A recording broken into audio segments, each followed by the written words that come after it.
ये मैं secular minded हूँ, नॉट कम्युनल माइंडेड। यहाँ हिंदू मुस्लिम सिख ईसाई की ज़बान सिर्फ एमआईएम पार्टी है। आसमान बेरंग है तो बेरंग ही सही, ज़मीं हम पे तंग है तो तंग ही सही। हम अमन चाहते हैं दोस्तों, जंग नहीं। अगर तुम जंग चाहते हो तो फिर जंग ही सही।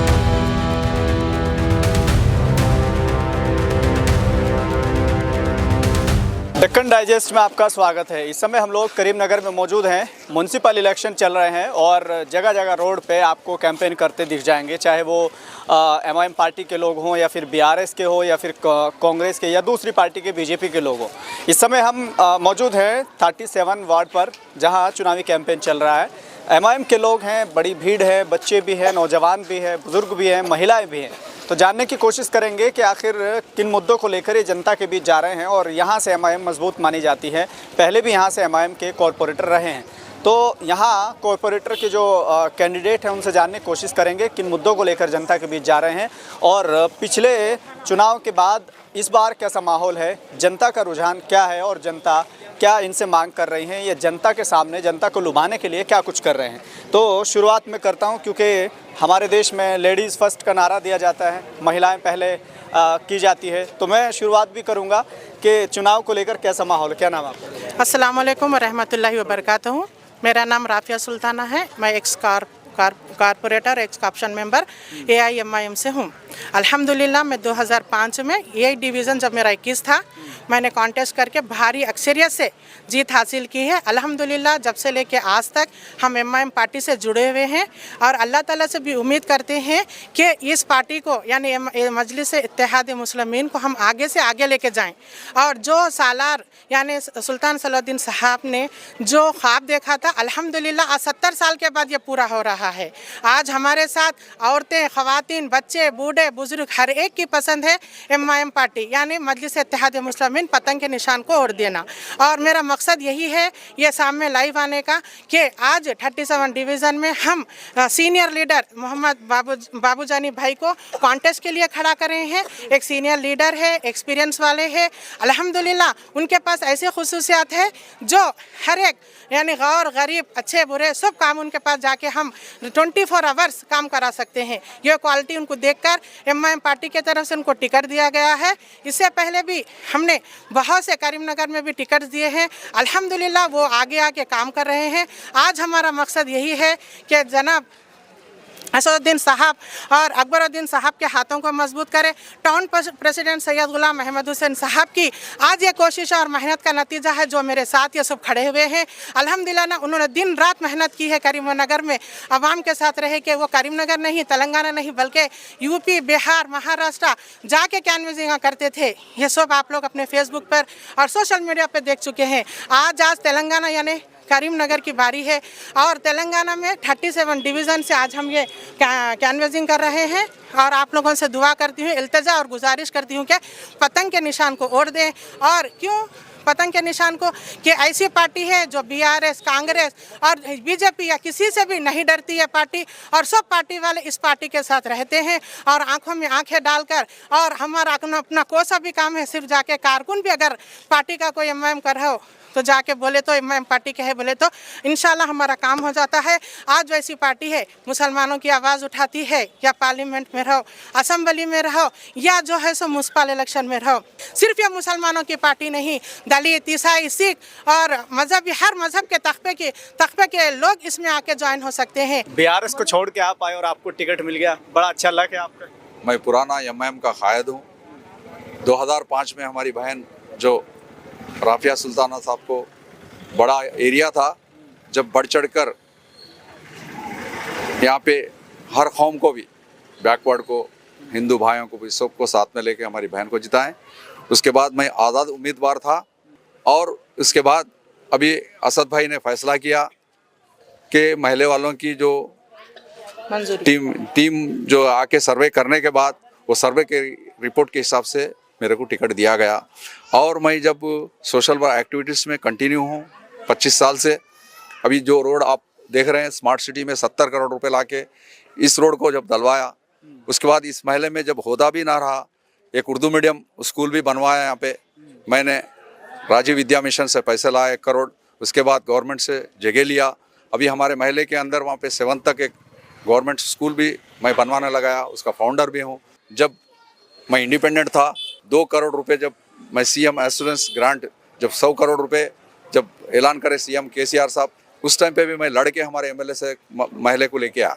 ये अब जो रोड़ा देख रहे हैं आप, ये पूरे सीएम एश्योरेंस ग्रांट है, स्मार्ट सिटी के है। जब से मैं 25 साल से सोशल एक्टिविटीज़ में कंटिन्यू हूँ। अब जैसे आप पहले एमआईएम से अलग होकर आप इतना काम कर सकते हैं, तो फिर एमआईएम आने की मजबूरी क्या है कि एमआईएम से आगे आप ज़्यादा? एमआईएम जब हमारे सदर साहब, हमारे मेरे दोस्त जो अहमद भाई और हमारे यहाँ के डिवीज़न के जो प्रेसिडेंट है यूसुफ हाफिज़ खादरी साहब, वो लोग सब मिलके बाबजानी भाई आपका रिपोर्ट ले लिया, आप यहाँ पे कंटिन्यू मेरे को 15 दिन से रेगुलरली वो लोग आके महिला पूरा बाबजानी भाई बोल रहा इस टाइम पे आप एमआईएम का साथ में रहो बोल के। जब मैं बोला कई को भैया मैं जैसा था वैसा ही रहने दो, बोले तो नहीं भैया आप पूरे महल्ले वाले एक साथ में डंके की चोट पे बोल रहे आप एमआईएम साथ टिकट आपके पास आ रहा, टिकट ले लो। जबकि उन पे भी इल्ज़ाम डाल रहे, मैं आज तक उनको सिंगल चाय तक भी नहीं पिलाया।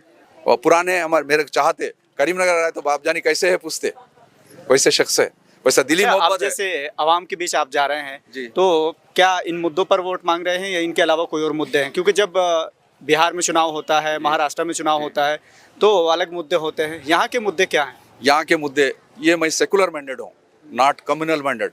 अभी हमारे हिंदू बहन भी है यहाँ पे, हर उनके प्रोग्राम में जाऊँगा मैं। यहाँ पे 50-50 वोट है, मैं उनको साथ में उनके गणेश के उत्सव भी होने दो, जो भी हमारे हिंदू भाई के जो भी प्रोग्राम्स होंगे उनके उसमें मैं शामिल होता हूँ। वो लोग भी चाह रहे हैं कि बाबजानी भाई हर टाइम पे भी मेरे को एक 300-400, जब हमारे बहन राफिया सुल्ताना जब खड़े तो ये वोट कम थे, 7,500 का डिवीज़न था। जब पूरे हिंदुओं का वोट बैंक 5,000 था, हमारा 2,500 था, उसी टाइम राफिया बहन को जिताया। तो हिंदू भाई भी हमको साथ देने वाले हैं। ये नहीं सोचता मैं अयो हर टाइम भी उनकी कुछ तकलीफ है तो इमीडिएटली 24 घंटे फ़ोन ऑनलाइन रहता, और जो भी फ़ोन आया तो फिर मिस्ड कॉल आया तो भी मैं रिटर्न कॉल दे के उनके पास पहुंच जाता हूँ। वैसा कैंडिडेट हूँ। तो मुद्दे सभी के होते हैं, सबके उसमें काम आते हैं। सबके उसमें, इसमें नहीं है कि जमातों के हिसाब से भी।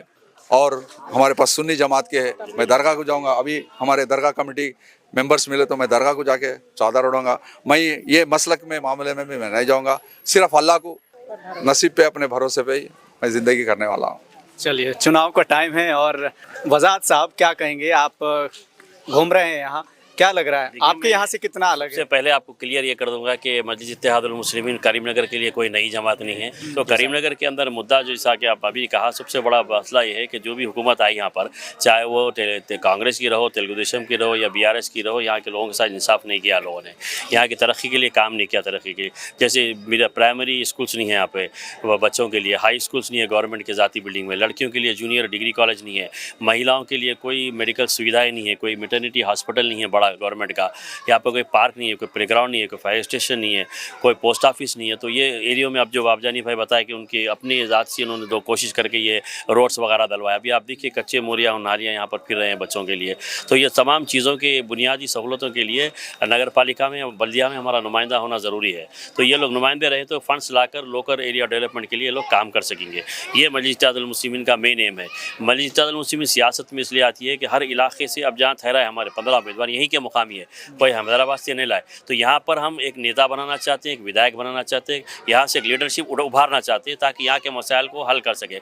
अभी 50% महिलाओं का रिजर्वेशन आ गया हमारे पास। आप देख सकते हैं कई महिलाएं और कई महिला इलेक्शन ठहरी है, और महाराष्ट्र में भी आप देखिए, यूपी में देखिए आप कि कई महिलाएं हमारी कॉन्टेस्ट कर चुकी, वहाँ भी हमारे 8 कॉर्पोरेटर्स जीत के आए हैं।